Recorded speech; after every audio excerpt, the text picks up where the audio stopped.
Okay, hi. I know the last video I left off about um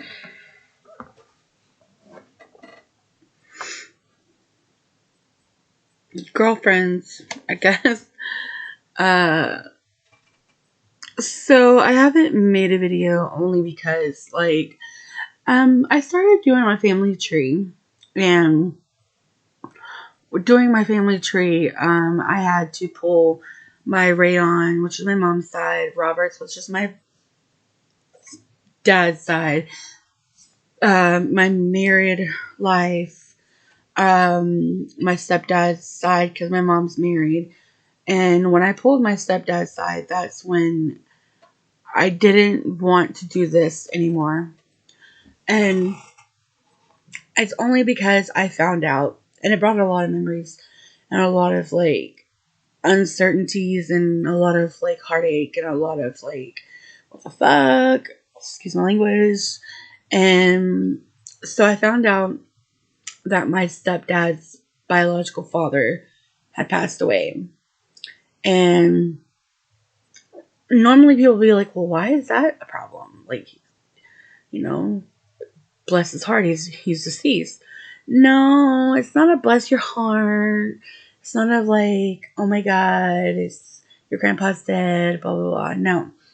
So I didn't experience anything sexual abuse or abuse until my mom married my stepfather. And his dad, we went to go meet him in Town Bluff, Texas.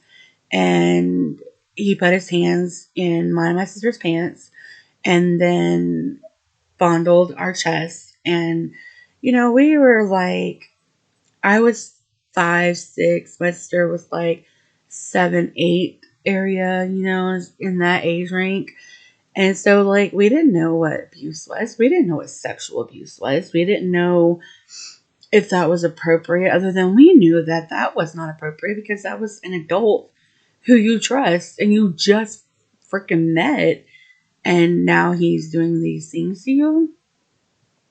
So whenever I saw that picture, and I was doing a lot of pictures to my mom, back and forth of her family and my family, and just showing her things. And when that popped up, I'm like, excuse my language, but I said the bastard's dead. And my mom thought I was talking about her dad, and I was like, no. I was like, your husband's dad is dead. And I didn't know if anybody knew about that or not. But she's like, oh. And then I had explained to her all over again, and it brought up a lot of things for me because I'm sitting here and I'm reliving all of the abuse again. And I didn't think I had those memories, and I didn't think I had those feelings of betrayal, and I didn't realize how much of an impact it did on my life. Yeah, but it did. It did a lot. And on my previous one, I had talked about this guy that I trusted, and he raped me. Well, the abuse came from, I don't want to get into a lot of my abuse and a lot of my sexual trauma because I've dealt with a lot of that, but I don't want to deal with it on here. But a lot of it came from my past.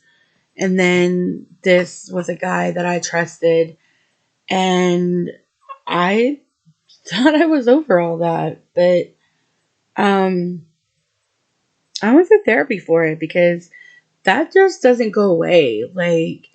You can get past it, but it just does not go away. Um, as far as Sean goes, because in my notes I have my dad, my exes, and whatnot. But me and Sean are really good. Like, Sean was probably one of the best guys. He never laid hands on me. He never forced me into anything. He never was a guy to like hurt me. He was more of a protector. The only reason why me and him didn't work out was because um I wanted to move out of his mom's house. And we both were working good jobs. We both were financially stable. We had a vehicle. We had our licenses. I mean, we were in a really good place. The only thing that was bad between us was I got pregnant for the very first time ever. And that was where I discovered loss beyond anything. I got pregnant. I was pregnant probably for about 3 months, and then I lost our baby. Having to look at my ex's face and look and see that betrayal, that, you know, I couldn't stand seeing his face, because it just, to me, it was like he was blaming me every day for the loss of his firstborn, and or his first child. And you know, it was my first kid, it was his first kid. We were engaged to be married, and we were planning out our wedding. I had gotten everything ready for the marriage, and I just couldn't deal with it. My depression was at an all-time high because I just lost the baby. You know, I was talking to somebody that was a really good friend of mine about it, and he was my very first love. His name was Jesus Fuentes. So I talked to him about everything because, even though him and I didn't work out relationship wise, we were still really good friends, and we were friends beyond anything else. And Sean thought I was cheating, even though I wasn't. I was just talking to Jesus and getting his opinion, and I talked to my parents about it too, and my parents were like, "Well, if you need to come to move to Texas with us, then you could stay with us." And I did. I moved to Texas with my parents, and let me tell you, that bus ride was the very longest bus ride ever. But we lived in a very small camper, and it was a camper with 4 fat adults that was big enough for the camper was big enough for like 2 chunky people, and we all 4 lived in a camper trailer that was, yeah, it was bad. Um, I spent 6 months, if not more, finding myself, dealing with the depression, dealing with the loss of my baby, dealing with everything, dealing with Sean, still communicating with Sean about everything, about why I left, about the depression, about the baby, about everything. And I got on a dating app, and I met Eric. Let me tell you, Eric was the worst mistake of my life, because I got put in jail in 3 different counties in Texas for Class B misdemeanors because he wrote hot checks in my name because we had joint accounts. And it was theft by check because he wrote checks for items and never paid it back. And I got put in there because the signatures were like spot on.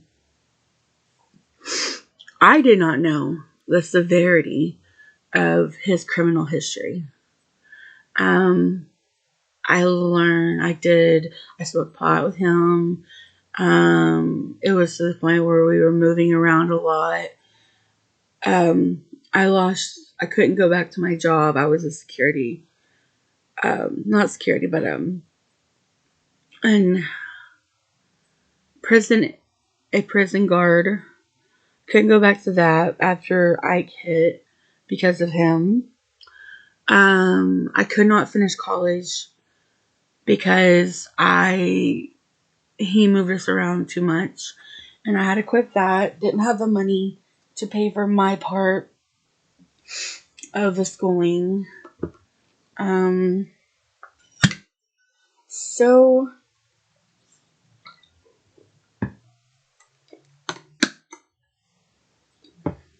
he worked for his uncle, was service master, and he got to go to Carlsbad, California. Me, his brother, had to fend for ourselves and figure out how to get jobs, how to provide, how to whatever. And we were rocky. We were very rocky because, like, he wouldn't call. I found out he was, living high and mighty, buying things he wasn't supposed to. He was still doing his criminal-ish up there. And then getting women to pay for cars and messing around with girls. And it was just like, I didn't matter. I was just a thought in his mind. Um, it was bad. Um,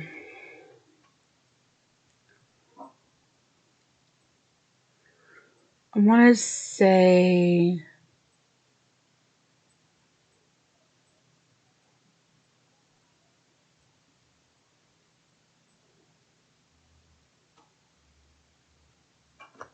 whenever we lived in Henrietta, Texas with his mom,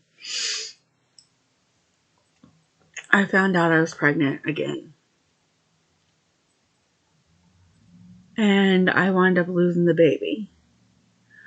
And I lost the baby right around the time I got put in jail. And when I got out of jail, I had to give back everything to his mom that had to do with the baby because she wanted it back for his kid. And when I got out of jail, I didn't have nowhere to go. So I called my mom's sister, my Nanan, and I went back to Henrietta and I got all my stuff. And I moved to Beaumont, Texas, where my aunt lived. Dealt with a lot of depression, didn't want to deal with anything. I just wanted to live there until I got on my feet and not be bothered. But my aunt was one of those, like, you live in my house, you're going to go to school, you're going to go to work, whatever. Got to do something with your life. And I didn't want to be bothered. Didn't want to be bothered. I actually did not want to go to school. And because, I just went through schooling and I couldn't finish that. So, I got into a car accident and it was pretty bad. I was in Eric's truck because is still, well, at the time he was still locked up. He's no longer in prison anymore, but he was still locked up. And he got mad at me because I wrecked his truck. Didn't give two shits how I was with a baby, but just that, that the truck was wrecked. The kid that hit me was like just got his license, 17. He hit, like, I was a regular F-150. I was going this way. He hit me right here at my driver's side door, and it spun me. I hit this person over here at the stop sign, and everything in my back of the pickup had flew out, which was a cooler and some dishes I had in there, and a box or two, but I went to the hospital. I got released. Everything was hurting. Um, I hurt everything in my body. I, I had scratch marks right here. Well, what's going right here from the seatbelt. I had bruises on my stomach from the seatbelt. It shifted my vertebrae. I had scratches and bruises right here from this seat next to me, and I hurt so bad. So bad. And so I recuperated, went to physical therapy for a little bit, and they basically said I have a shifted vertebrae, a bulging disc, and there's nothing they can do for me physical therapy wise, which they couldn't. Um, so I wind up moving to my mom and dad's, and I just chilled out, try to do some online stuff, and that's when I met David. I'm gonna stop here because David is a 4-page thing that I want to get into later. But I learned my lesson, I learned my lesson with Eric. Eric was the worst mistake ever. Like, I don't even know why, but I did. But I'm gonna stop here because I try to do this when there's no children around because my life is crazy and I know the kids should be home pretty soon, and I don't want to be telling this story while the kids are here, and I just want to make sure everybody's, not knowing what's going on with my life. But I will edit this video and then I'll get it out to y'all. But if anybody has any questions, just feel free to ask. Bye.